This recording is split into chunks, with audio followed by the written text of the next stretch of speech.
Very good morning, my dear students of class 11th. As you all know that I have taught you all the chapters of Hornbill during the lockdown, but some students have joined recently. It might be possible that they could not read some chapters, so I am going to revise chapters again from the book Hornbill. The first chapter, The Portrait of a Lady, I am going to explain. This lesson is written by, this story is written by, this chapter is written by Khushwant Singh, the great writer. In this story, the writer gives a detailed account of his grandmother,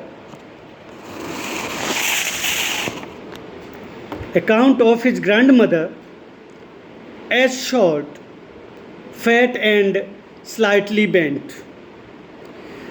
He has described his grandmother in the story, her appearances, her expressions, her height and physical outlooks are described by the writer in this story. Her silver hair was scattered untidily on her wrinkled face.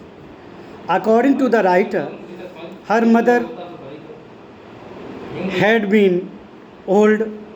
Her white hair, her silver hair were scattered on her face. Wrinkled face means जो झुर्रियाँ पड़ जाती उन चेहरों पर, उनकी माँ के सभी बाल बिखरे रहते थे. She wheeled around the house in white clothes with one hand resting on her waist. सफ़ेद कपड़े पहने पूरे घर में उनकी माँ, दादी माँ घूमती रहती थी अपने कमर पर हाथ रखे. Due to the old age, आपने देखा होगा जो लोग बुज़ुर्ग हो जाते कमर झुक जाती, कमर पर हाथ रख लेते, तो वो वहाँ पर घूमती रहती थी. And the other telling the beads of her rosary, और क्या करती थी, जो उनकी माला थी उसके मोती वो मनगे, उनको मोतियों को घुमाती रहती थी, राम नाम जपती रहती थी, यानी कि पूजा करती रहती थी.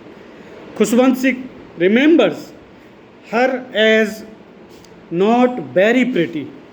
According to the writer, according to Khushwant Singh, she was not very pretty. बहुत सुंदर तो नहीं थी, but always beautiful. Due to her habits, due to her kindness, due to her attitude, she was very beautiful. He compares her scene to that of a winter landscape. Her face is compared with the winter landscape. आपने देखा landscape, भित्ति चित्र, जब सर्दियों में बहुत अच्छा चारों तरफ हरियाली होती है, ठीक है, बहुत अच्छा सीन दिखाई देता है, उसी की तुलना उनके चेहरे से की गई. During their long stay in the village, grandmother woke him up in the morning. First of all, you must know, Khushwant Singh was living along with his grandmother because his parents went to be settled in the city and they left Khushwant Singh with his grandmother. उनके माँ बाप शहर में settle होने को चले गए थे, रोज़गार की तलाश में चले गए थे. तो खुशवंत सिंह को अपने माँ बाप यानी कि उसकी दादी के पास छोड़ गए थे. Grandmother loved him very much, बहुत प्यार करती थी वो खुशवंत सिंह को. She used to wake him up in the morning, वो सुबह सुबह उनको उठाया करती थी. प्लास्टर्ड हिज वुडन स्लेट, जो स्लेट लकड़ी की होती है उसको जो है पेंट किया करती थी. पहले लकड़ी की स्लेट पर बच्चे पढ़ा करते थे. Prepared his breakfast, she used to prepare his breakfast and escorted him to school, और स्कूल तक उसको जो है ले जाती थी. She was having all the qualities of a loving and kind-hearted grandmother has. While he studied alphabets, she read the scriptures in the temple attached to the school. जब वो पढ़ा करता था तो वो स्कूल में बैठ के, जो बिल्कुल मंदिर से लगा हुआ था, वो मंदिर में अपनी धार्मिक कहानियाँ किताबें पढ़ा करती थी. On their way back home, she fed stale chapatis to stray dogs. She was a very kind-hearted lady. She used to steal chapati to the stray dogs. Stray dogs जो लफंगे कुत्ते होते हैं, जो घुमंतू कुत्ते होते हैं, उनको वो बासी स्टेल चपातीज मीन बासी रोटी, वो बासी रोटी खिलाया करती थी. The turning points in their relationships came when they went to live in the city. Actually they both were living in the village. They were having a heavy bond of emotions and love between them. उनके बीच में बहुत तगड़ा bond था, प्यार करती थी बहुत ज़्यादा, एक दूसरे से वो करते थे दोनों. But after the settlement of his parents, he was called, they were called actually, grandmother and Khushwant Singh were called to the city. शहर में उनको बुला लिया गया. Now their relationship started change होने लगी थोड़ी सी उनके जो संबंध थे जब शहर में वो पहुंचे. Now the author went to a city school. अब वो he went in an English medium school to get study. अंग्रेजी मीडियम स्कूल पढ़ने जाने लगा. In a motor bus, गाड़ी से जाने लगा. And studied English, law of gravity, Archimedes principle, and many more things which she could not understand at all. These things were taught in the school of city, and he started to go to the school in a school bus. Now grandmother could not, take him to the school. अब उसको school नहीं ले जाया पाती थी, school bus में जाने लगा. And all the subject those were taught in the school were out of the mind of grandmother. वो दादी उन सब्जेक्ट्स को नहीं समझ पाती थी जो उन स्कूल्स में पढ़ाया जाता था. Okay. Grandmother could no longer company him to school. अब स्कूल में उसके साथ नहीं जा पाती थी दादी, उसको छोड़ने नहीं जा पाती थी. Nor help him in his studies. ना उसकी पढ़ाई में हेल्प कर पाती थी, क्योंकि वो सब्जेक्ट्स तो उन्होंने पढ़े नहीं थे जो शहर में सब्जेक्ट्स पढ़ाए जा रहे थे. She was upset that there was no teaching of God.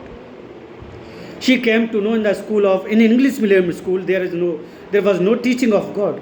भगवान के बारे में वहाँ नहीं पढ़ाया जाता था.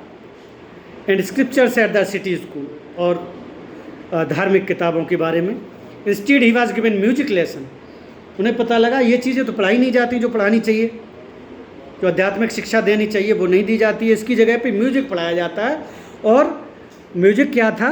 According to her was not mean to gentlefolk. ये अच्छी चीज़ें नहीं थी. जो म्यूजिक था उस टाइम वो नाचने गाने वाले गाते थे, और भी कुछ वर्ड्स यहाँ पे यूज हुए हैं जो वैसे लोग होते थे, गलत लोग होते थे, वही नाचने गाने का काम करते थे. इसलिए म्यूजिक उनके हिसाब से वही लोग गाते थे. But she said nothing, she was helpless. कुछ नहीं कह पाई वो. When Khushwant Singh went to university after some time, he went to university, he was given a separate room. तो उसको सेपरेट रूम दे दिया गया. The common link of their friendship was snapped. अब उनका जो कॉमन लिंक था वो भी ख़त्म हो गया आपस की फ्रेंडशिप का. Grandmother really talk to anyone now. अब किसी से बड़ी मुश्किल में बात करती थी. She spend most of her time sitting beside her spinning wheel. अब अपना जो सूत काटने वाला चरखा होता है उसी के साथ ज़्यादातर टाइम वो बिताती थी. रिसाइटिंग प्रेयर, प्रार्थना करती रहती थी. And feeding the sparrows in the afternoon. और दोपहर में स्पैरोज को वो क्या कहती थी, गांव में क्या करती थी? She used to feed the chapatis to stray dogs, but in city she started feeding loaves of bread to sparrows. चिड़ियों को वो जो है गौरैयों को खिलाने लगी थी. She was really very kind hearted है. लेडी, तो अपना वक्त अब वो नैरेटर में ज़्यादा ना देखे, राइटर में ना देखे, क्योंकि उसका तो सब चीज़ अलग ही हो गई थी, अब उनका संबंध भी उतना मधुर नहीं रहा था, इनमें देने लगी थी. But the author left for abroad. Author जब अब्रॉड जाने को था, विदेश जाने को था, grandmother did not get disturbed. There was no effect on her face at all. She accepted that secularism, loneliness, that separation है. इनफैक्ट वो सेपरेशन उन्होंने एक्सेप्ट कर लिया था. Rather she saw him off at the railway station पर उसको छोड़ने गई. Seeing her old age, the narrator thought that it was his last meeting with her. उसने कहा ये हो, इट माइट बी पॉसिबल, ये हमारी लास्ट मीटिंग हो सकता तुम लौट के आओ, तब तक मैं जिंदा ना मिलूँ. ठीक है, ऐसा उसको लग रहा था कि उसकी दादी उसको ना मिल पाए. इतनी बूढ़ी हो गई, यही खुशवंत सिंह सोच रहा था कि ऐसा ना मेरे आने से पहले विदेश से मैं लौटूँ और मेरी दादी एक्सपायर कर जाए. When he returned after a span of 5 years, जब वो 5 साल बाद लौटा, grandmother was there to receive him. She was there at the railway station to receive him. वो रेलवे स्टेशन पर उसको रिसीव करने गई. She celebrated the occasion by singing songs of the homecoming of warriors. उन्होंने she called some women of neighbourhood, पड़ोस की कुछ औरतों को इकट्ठा किया. सी स्टार्टेड डिलाप्टेड, ये ड्रम था, टूटी हुई ढोलक, उसको बजाने लगी. और जो वॉरियर्स वापस आते, होम कमिंग जो गाने होते हैं, वो गाने उस तरह के वो गाने लगे. ठीक है, डिलापिडेटेड ड्रम मीन्स टूटी हुई ढोलक, फूटी हुई ढोलक. Along with the ladies of the neighbourhood, पड़ोस की औरतों के साथ वो गाना बजाने लगी उस शाम. नेक्स्ट मॉर्निंग सी गॉट इल. अगली सुबह वो बीमार पड़ गई. Although the doctor said it was mild fever. Doctors ने तो ये कहा कि छोटा सा बुखार, हल्का, कोई ऐसी बात नहीं है, एंड वुड गो अवे, जल्दी उनको छोड़ दिया जाएगा. She could foresee that her end was near. लेकिन उन्होंने पहले से ही जान लिया था, दादी ने, कि उनका अंत अब करीब था. She was about to die. ठीक है, her end was very close to her, very near, बहुत पास था उनका अंत, वो मरने ही वाली थी. She did not want to waste time talking to anyone. She did not want to talk to anyone. किसी से बात नहीं करना चाहती. She lay peaceful in bed. Bed पे लेट गई, बिस्तर पे, प्रेइंग, प्रार्थना करने लगी. And telling the beads till her lips stop moving and the rosary fell from her finger, lifeless fingers. भगवान का नाम लेती नहीं, राम राम राम राम, इस तरह से माला फेरती नहीं, और तब तक वो शब्द बोलती नहीं, वो जब तक वो माला मोतियों की नीचे नहीं गिर गई, वो खत्म नहीं. To mourn her death thousands of sparrows flew in. हजारों की स्पैरोज आ गई उनके मरने के बाद. जहाँ पर उनकी बॉडी रखी हुई थी, लोग तो जमा थे ही थे, वहाँ पर स्पैरोज भी जमा हो गई.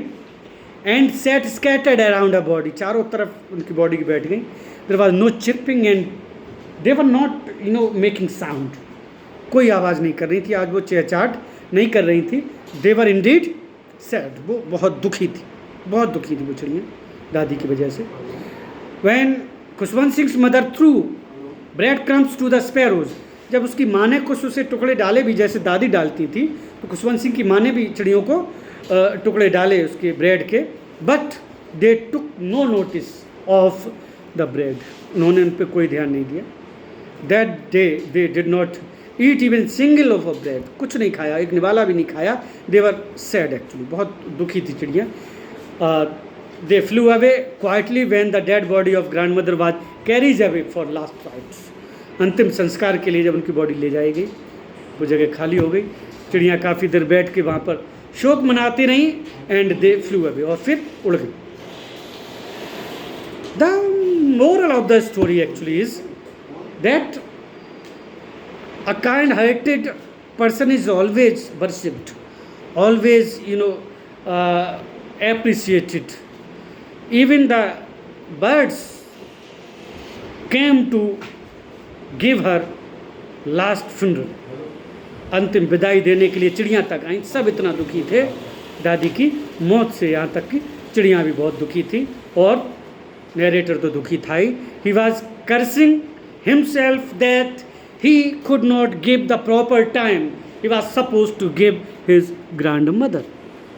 अब उसे लग रहा था जितना टाइम हमें देना चाहिए था. How much love she did to him, he could not return that back. जितना प्यार वो करती थी उससे, शायद वो सोच रहा था उतना प्यार वो अपनी दादी को नहीं कर पाया, ना दे पाया. And even he thought he could not do care of her, उसकी केयर भी नहीं कर पाया. इस तरह से ही वॉज वेरी सैड, बहुत दुखी था. But nothing can be done, can कुछ किया नहीं जा सकता था. Narrator was thinking all the things about the relationship, about her attitude, about her personality, about her qualities, about her qualities of benevolence, quality of mercy, quality of pure soul, quality of kind heart.